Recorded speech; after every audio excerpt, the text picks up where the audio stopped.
ये country wise flag है ना? हाँ हाँ बस चलो दिखाओ तो सही। बताओ। ये कनाडा। बिल्कुल सही जवाब। गलत जवाब, कनाडा नहीं है, कनाडा। बस सही है, वो कनाडा भी है। बताओ। ये है इटली। सही जवाब। तो ये कौन सी कंट्री का फ्लैग? जर्मनी है। सही जवाब। सही जवाब। हाँ बताओ। ये फ्रांस का है। सही जवाब। हाँ बताओ। ये है नीदरलैंड का। गलत जवाब। हाँ बताओ।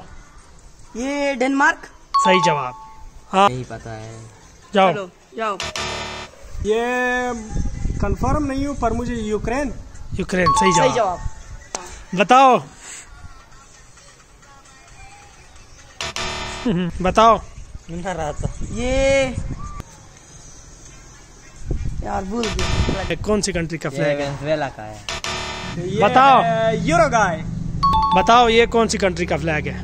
यार ये इतने मुश्किल आ रहा है, ये कौन सी कंट्री का है क्या? तो इटली और मैक्सिको। सही जवाब। इसके ये कोई ऑप्शन दो।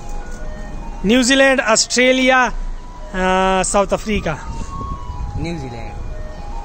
गलत जवाब, ऑस्ट्रेलिया। बताओ। ये है मलेशिया। गलत जवाब। फ्रांस है। गलत जवाब। हाँ बताओ। ये रशिया। रशिया। सही जवाब। ये ये तो my favourite my dream country Switzerland. सही सही जवाब। जवाब।